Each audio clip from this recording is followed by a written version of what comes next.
Hi, dear student. In last video, we have discussed about the law of radioactive decay. और वो law of radioactive decay में हमने जो equation जो निकाला था that is N of T that is equal to N zero E to the power minus lambda T. It is indicate that is the number of nuclei disintegrated exponentially with respect to time. Exponentially with respect to time. और आज जो हमारा जो articles है that is the half life of radioactive material. Half life of radioactive material. It is denoted by T suffix half. It is denoted by T suffix half. और इसकी जो simple जो डेफिनेशन है dear student that is it is the time required. It is the time required it is the time required for number of parent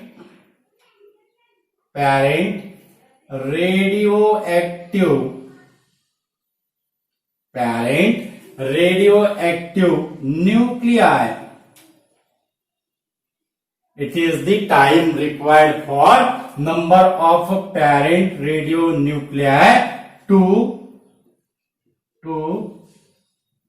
reduce its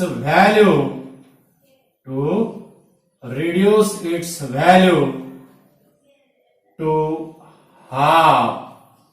It is the time required for number of parent radioactive nuclei to reduce its value to half. This is called as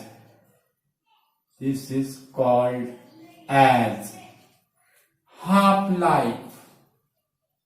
This is called as half life. Okay, it is a very simple definition. And जो half life है, half life time अगर हुआ after half life time तो original nuclear में कितना material remain रहेगा that is equal to half of the original nuclear. Half of the original nuclear. और आपको पता है dear student N zero it is represent the parent nuclear. Number of parent nuclear. Okay.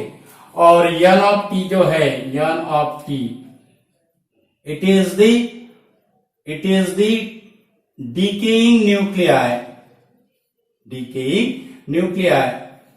at time t. decaying nuclei at time t.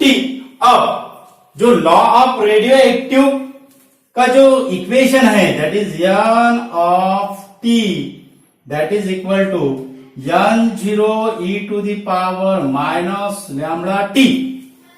n of t that is equal to n0 e to the power minus lambda t. अगर ये small t अगर हमें half life में अगर convert करना है तो ये जो नंबर ऑफ डिकेइंग न्यूक्लियर जो है एट टाइम t वो कैसा चेंज होगा. It is converted into half of the original nuclear that is at time small t equal to t half. At time small t equal to t half n of t that is equal to n0 by 2.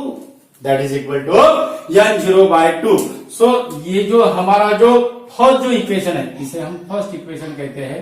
ये first equation कैसा होगा that is n0 by 2 that is equal to n0 e to the power minus lambda. और अब यहां आएगा t half. अब यहां क्या आएगा t half. ओके. सो ये n0 क्या होगा बोथ साइड का जो n0 है ये बोथ साइड का जो n0 है ये n0 क्या होगा कैंसिल हुआ तो हमें जो मिलेगा वो क्या मिलेगा dear student that is equal to 1 by 2. that is equal to 1/2 e to the power minus lambda T half 1/2 that is equal to e to the power minus lambda T half. अब ये minus sign को अगर हमें plus sign में अगर करना है तो इसका हम क्या करेंगे, रेसिप्रोकल लेंगे, यानी हमें क्या मिलेगा 2 equal to e to the power lambda T half 2 equal to e to the power lambda T half. Okay, अब हमें इक्वेशन निकालना है टी हाफ का, तो वो इक्वेशन e के फॉर्म में नहीं रहेगा, वो उसकी ओरिजिनल वैल्यू रहेंगी, एब्सोल्यूट वैल्यू रहेंगी टी हाफ की। यानी हमारा एम क्या होगा डियर स्टूडेंट, ये जो एक्सपोनेंशियल फंक्शन है e, इसको हमें क्या करना है, रिमूव करना है। और एक्सपोनेंशियल फंक्शन को अगर रिमूव अगर करना है तो हमें यूज करना पड़ेगा नेचुरल लॉगरिथम का। इसका नेचुरल लॉगरिथम का, और नेचुरल लॉगरिथम का जो है वो जो साइन है वो साइन क्या रहेगा फिर, that is natural logarithm 2 it is equal to lambda T half. Natural logarithm 2 that is equal to lambda T half. और नेचुरल लॉगरिथम का आपको पता है डियर स्टूडेंट, नेचुरल लॉगरिथम का जो बेस जो रहता है it is the base e, it is the base e. और हम जो लॉगरिथम जो यूज करते हैं लॉग टेबल में, जो हम जो लॉगरिथम निकालते हैं नंबर का, उसका जो बेस है वो क्या है, 10 है। यानी लॉग ई को अगर हमें 10 में अगर कन्वर्ट करना है तो इसे हम 2.303 से क्या करते हैं डियर स्टूडेंट, मल्टीप्लाइड करते हैं, दैट इज 2.303 लॉग बेस 10। यानी ये जो इक्वेशन है, ये इक्वेशन कैसा होगा, 2.303 log base 10 that is equal to lambda t half, that is equal to lambda t half। Okay, अब 2.303 log base 10 और हमें नंबर का लॉग कैसे निकालना है वो हमें पता है, और अगर नहीं पता होगा तो इस पर भी हमने वीडियोस अपलोड किया है, वहां वो वीडियो में जाके आप इंफॉर्मेशन देख सकते हो कि कैसे निकाला है, उसकी मेथड देख सकते हो डियर स्टूडेंट। ओके, तो इसका जो आंसर आएगा 2.303 और log 2 का जो है कैरेक्टरिस्टिक्स होगा 0, यानी 1 डिजिट है तो 1 सब्सट्रैक्ट करते हैं, इसका कैरेक्टरिस्टिक होगा 0 और 20 0 में जो है 3010, यानी इसका जो टोटल जो आंसर आएगा वो आंसर क्या होगा dear student, 0.693 that is equal to lambda t half। 0.693 that is equal to lambda t half, therefore t half that is equal to 0.693 upon lambda, 0.693 upon lambda। और ये जो इक्वेशन है dear student, this is the equation of half life, this is the equation of half life। और ये equation से क्या indicate हो रहा है, that is the half life is inversely proportional to decay constant और डिसइंटीग्रेशन कांस्टेंट। यानी जैसा जैसा डिसइंटीग्रेशन कांस्टेंट ज्यादा होगा वैसा इसकी वैल्यू क्या होगी, कम होगी। ओके, ठीक है, तो ये हो गया हमारा हाफ लाइफ का इक्वेशन। और जो हाफ लाइफ जो वैल्यूज है वो डिफरेंट न्यूक्लियाई के लिए क्या है, डिफरेंट है। ओके, और हमने पहले कहा है, जब हमने लॉ ऑफ रेडियोएक्टिव डीके लिया था, हमने पहले कहा है कि हम सिर्फ एक गेस कर सकते हैं, हमें एग्जैक्ट नंबर नहीं पता कि ये टाइम पे यही न्यूक्लियर क्या होगा, डिसइंटीग्रेटेड होगा, इतने नंबर का न्यूक्लियर क्या होगा, डिसइंटीग्रेटेड होगा। ओके, तो अगर हम यूरेनियम का जो है वो लार्ज हाफ लाइफ है, यूरेनियम का जो हाफ लाइफ है 4500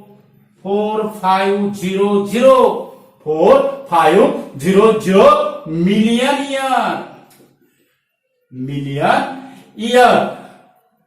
रेडियम का जो है, रेडियम का ये होगा यूरेनियम का रेडियम का जो है वो है 1620 ईयर, और रेडॉन का जो है, रेडॉन का वो है 3.8 days, nearly about to 3.8 days. यानी ये नंबर से, ये समरी से हमें क्या पता चल रहा है डियर स्टूडेंट, यानी हर रेडियो एक्टिव न्यूक्लियर का जो लाइफ टाइम है, हाफ लाइफ टाइम है, वो क्या है, it is different, it is different. और हम ये गेस कर सकते हैं इस पर से, n0/2 हाफ लाइफ में होगा, यानी हाफ लाइफ टाइम में, वन हाफ लाइफ टाइम में n0/2 यानी आधा डिसइंटीग्रेशन हो गया, तो सेकंड हाफ लाइफ में क्या होगा, आधा डिसइंटीग्रेशन होने को ना हम ऐसा गेस कर सकते हैं, ठीक है। यानी टोटल डिसइंटीग्रेशन क्या होगा, 0 हो गया, यानी कोई मटेरियल रिमेन नहीं रहेगा सेकंड हाफ लाइफ में। लेकिन ऐसा होता है क्या dear student,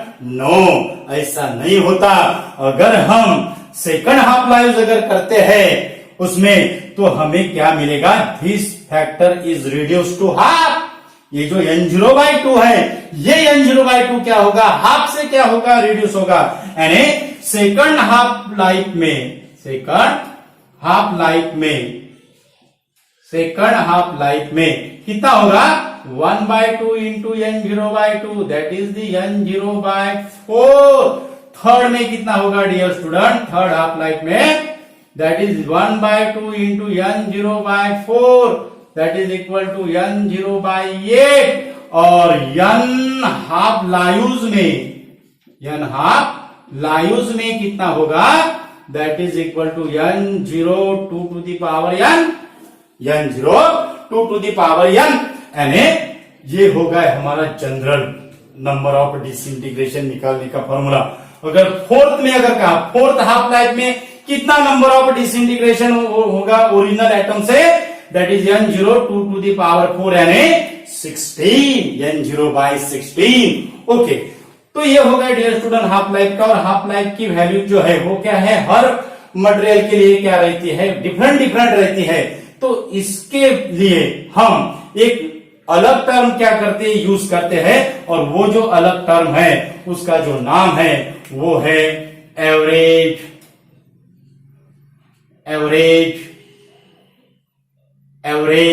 life of radio active, average life of radio active species, average life of radioactive species, it is denoted by term, it is denoted by term। okay, अब average life of radioactive species हम कैसे निकालेंगे।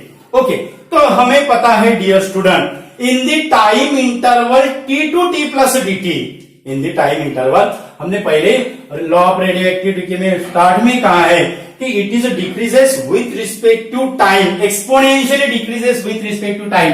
अगर इसका हमें graph निकालना है तो वो ग्राफ कैसा आएगा, it is the exponentially decay curve, it is the exponentially decay curve. यानी अगर मटेरियल है, नंबर ऑफ न्यूक्लियर n है एट द टाइम t पे, एट द टाइम t पे, और dn को हम क्या कहते हैं डियर स्टूडेंट, dn को हम कहते हैं decaying nuclear, number of decaying nuclear. यानी अगर हम t plus dt time interval करें तो हमें मिलेगा n माइनस dn, हमें क्या मिलेगा, n माइनस dn। यानी ये जो नंबर्स है, ये जो डाटा है, ये डाटा पर से हमें क्या पता चल रहा है, during the time interval t to t plus dt, number of decaying nuclear that is the dn, number of decaying nuclear that is the dn। और average life of radioactive species यानी उसका जो फॉर्मूला है वो क्या दिया हुआ है dear student, that is tau equal to sum of all number of nuclei, sum of life time of all nuclei upon number of nuclei upon total number of nuclei. क्या फॉर्मूला है dear student? That is sum of life time of all nuclei upon total number of nuclei. Okay, यानी जो N0 जो parents Nucleya है, radio active nuclei है, उसमें life time of sum of life time of all nuclei कितना रहेगा, और T+T dt में टाइम इंटरवल कितना है, Dn है। हम ऐसा अज्यूम करते हैं जो लाइफ टाइम है न्यूक्लिया का वो है स्मॉल t, यानी sum of all time of nuclei कितना होगा, ऑल टाइम का अगर करना है तो हमें सम करना पड़ेगा, Dn dt ऐसा सम करना पड़ेगा। और वो जो समेशन है वो समेशन क्या होगा डियर स्टूडेंट, इंटीग्रेशन में क्या होगा, कन्वर्ट होगा, और इंटीग्रेशन का जो लिमिट रहेगा एवरेज लाइफ टाइम के लिए वो रहेगा infinity, 0 to infinity Dn small t. It is the half life time of nuclei. It is the second, t second upon total number of nuclei, that is the N0. Okay, and 0 to infinity Dnt, 0 to infinity Dnt upon N0. Okay, so Dn की value अगर निकालना है तो हमें जो formula जो पता है लॉ ऑफ रेडियोएक्टिव डीके में minus Dn by dt that is equal to lambda N0 e to the power minus lambda t, और Dn अगर निकालना है तो वो dt उसको क्या होगा, मल्टीप्लीकेशन होगा, यानी एवरेज लाइफ टाइम का जो फॉर्मूला होगा dear student, average life time का जो फॉर्मूला है tau equal to integration of 0 to infinity, integration of 0 to infinity lambda N0 e to the power minus lambda t dt, tau equal to 0 to infinity lambda N0 e to the power minus lambda t dt upon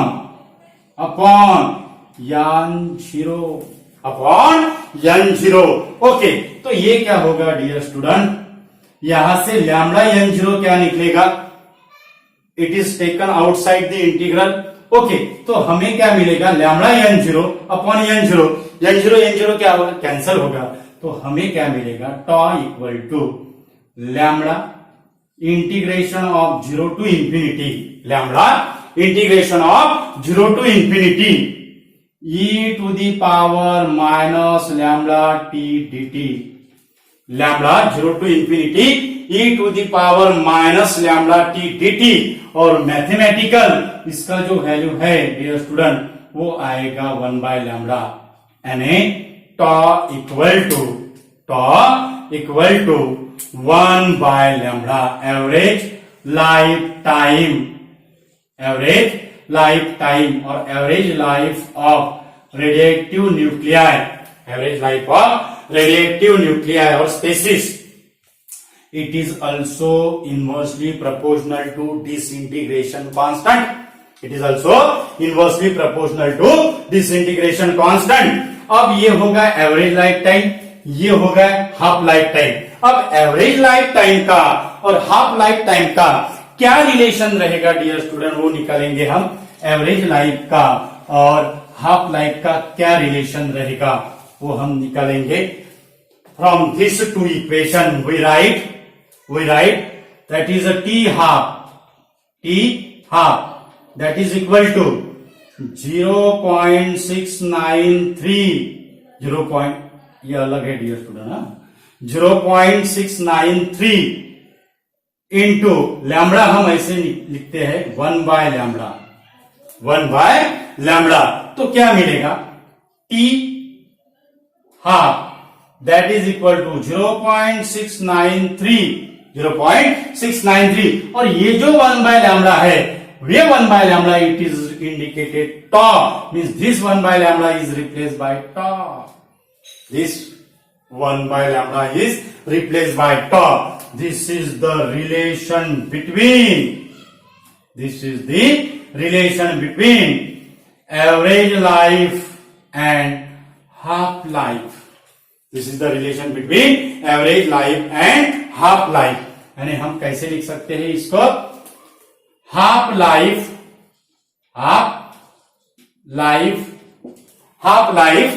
that is equal to that is equal to 0.693 times average life. और average life को हम क्या कहते हैं dear student, इसको जो second जो word है एवरेज लाइफ को हम मीन लाइफ भी कहते हैं। Mean life, average life is also called as mean life और mean life. Average life is also called as the mean life. Half life that is the equal to 0.693 times the average life. ये था dear student half life और average life का article. ये हमारे chapter का last article था dear student, और इसके बाद हम नया चैप्टर स्टार्ट करेंगे। तो अगर आपको हमारा वीडियो अगर पसंद अगर आया तो आप इसे लाइक कीजिए, आपके फ्रेंड्स को शेयर कीजिए, ताकि वो भी इसका आनंद ले सके, वो भी समझ सके। और जो हमारे चैनल पे जो नए जो यूजर है वो हमारा चैनल सब्सक्राइब कीजिए, आपके फ्रेंड्स को शेयर कीजिए और कमेंट्स कीजिए। अगर आपको अगर 12th के अगर मोर अगर वीडियोस अगर होना है, हमने थर्मोडायनेमिक्स चैप्टर पे वीडियोस है, उसके बाद काइनेटिक थ्योरी ऑफ गैसेस पे है, और ये जो है half life of radius that is structure of atoms and nuclear पे है। 11 स्टैंडर्ड के भी हमने वीडियो अपलोड किए है। तो आप चैनल सब्सक्राइब करने के बाद आपको सब नोटिफिकेशन मिल जाएगा, और आप हमारे चैनल की प्लेलिस्ट में जाके आप देख सकते हो। हमने बीएससी की भी वीडियोस निकाले, ज्यादा वीडियोस नहीं निकाले, हम 12वीं 11वीं और 12वीं हमारा एम है, उसको हम कंप्लीट करेंगे, और बाद में फिर बीएससी का हम स्टार्ट करेंगे। उसके लिए सिर्फ हमने बीएससी के ज्यादा वीडियोस नहीं निकाले हैं। ओके, तो ये था डियर स्टूडेंट हाफ लाइफ और average life. Thank you so much.